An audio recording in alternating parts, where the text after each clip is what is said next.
Para responder esta segunda pregunta que menciona, describe cómo organizas la información de los resultados obtenidos para poder realizar un análisis coherente de estos. Me gustaría comenzar explicando un poco lo que se realizó desde el proceso del modelado a través de la programación de un código en MATLAB, para el cual hicimos uso del método de Runge-Kutta para poder modelar las ecuaciones que representaran el comportamiento de una partícula desionizada de glucosa en un espectrómetro de masas, para lo cual establecimos diversos valores que les presentaré a continuación en las gráficas, pero para ello me gustaría explicárselos con los códigos que yo realicé del caso 2, 3 y del histograma también. En el caso 2 utilicé un campo magnético de 0,2 teslas, un campo eléctrico de 17,44 volts sobre metro y una velocidad de 0,5 por 10 a la 6 metros sobre segundos. ¿Por qué se acomodaron de esta forma? Esto va de acuerdo a la a la fuerza de Lorentz y a la regla de la mano derecha, porque si tenemos aquí nuestra mano derecha, tenemos que el pulgar va a la fuerza, en el índice va a la velocidad que correspondería al eje X, por eso está aquí, y en el eje Z, que es el dedo medio, va el campo magnético, que va en el eje Z. Después se realizó todo el procedimiento para modelar las ecuaciones de Runge-Kutta, como se los mencionaba anteriormente, y esto nos arrojó los las siguientes gráficas. Cabe mencionar que para realizar todo este proceso, probablemente tuvimos que hacer una investigación muy detallada para establecer valores reales para el modelamiento del espectrómetro de masas. También tomamos en cuenta algunos valores de algunos espectrómetros comerciales para hacer la comparación de esto. En en esta primera parte, hicimos uso de los valores reales establecidos para modelar las trayectorias de los fragmentos de una molécula de glucosa con un peso molecular de 180,15 gramos sobre mol en sus diferentes iones, el metileno, el hidrógeno, el hidroxilo, el oxígeno y el bicarbono. Estos son datos reales, por lo cual se obtuvo que los iones cargados positivo o negativamente se mueven a través de un campo magnético uniforme a velocidad constante, por lo que realizan trayectorias circulares desde el origen hasta terminar en un punto dado del plano X, Y, Z. De acuerdo con la carga y la masa del electrón, este es separado por el espectrómetro hacia el plano positivo o negativo. Por ejemplo, en el caso del metileno es positivo, por eso realiza su trayectoria en el plano totalmente positivo hacia el eje Z, igual con el hidrógeno, pero el hidroxilo lo realiza hacia el plano negativo, por eso las posiciones. Cabe mencionar también que tiene mucho que ver la masa del ion, puesto que el ion de hidrógeno positivo es el menos pesado, por así decirlo, con un peso molecular prácticamente de 1 gramo sobre mol, y por eso realiza por eso realiza tantos círculos en este movimiento, como pueden ver. Realiza muchísimas trayectorias hasta terminar en esta posición,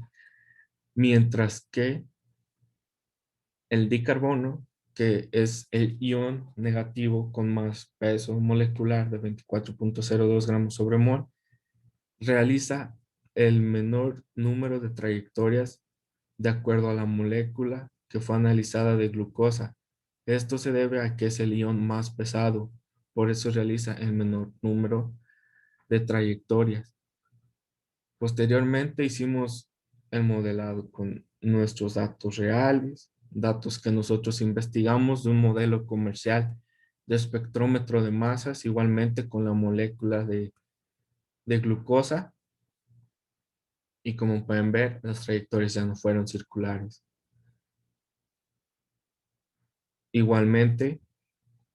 hicimos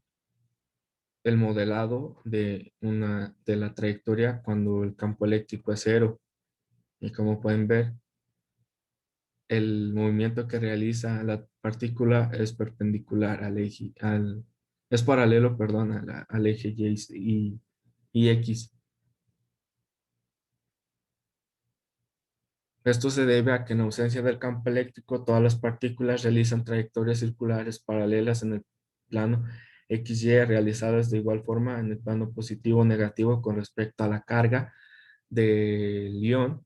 de la molécula de glucosa disociada. Cabe mencionar también que en este momento aún nos encontramos en fase de terminar nuestro reporte del reto y nuestros resultados, por lo que podrían ver alguna cosa que no esté coherente, como por ejemplo los títulos de las figuras. Posteriormente, pues nosotros también realizamos esta comparación con un campo magnético no uniforme. Como pueden ver, las trayectorias ya no son circulares tampoco,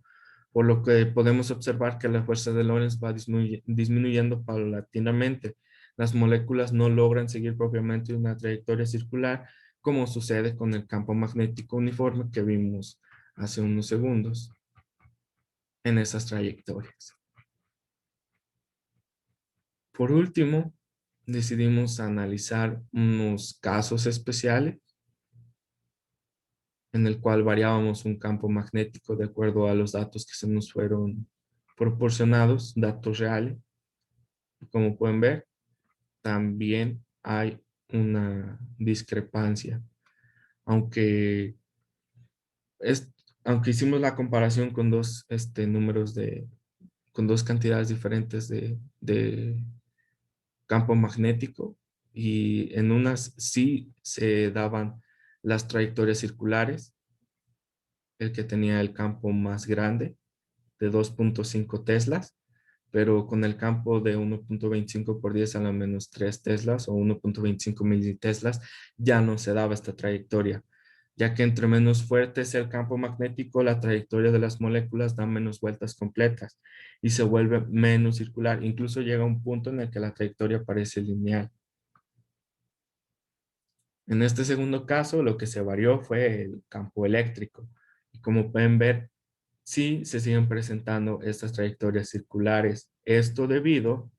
a que la variación en el campo eléctrico no impacta de forma drástica en el comportamiento de la trayectoria de las partículas,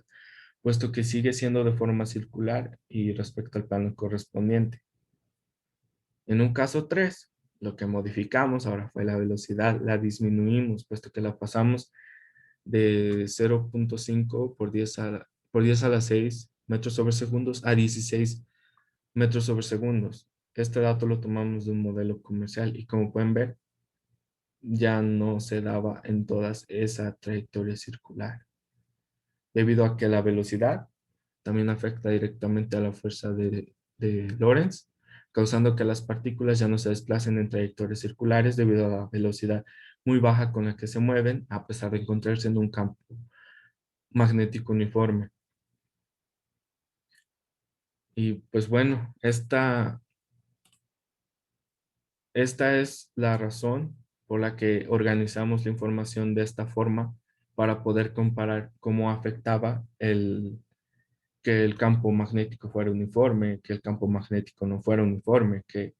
los datos fueran reales, que los datos fueran de un modelo comercial, qué pasaba cuando se variaba la velocidad, cuando se variaba el campo magnético y qué pasaba cuando se variaba el campo magnético, como se los mencioné en unos segundos atrás. También me gustaría mencionar que se realizó un histograma de acuerdo al número de iones localizados en una partícula de glucosa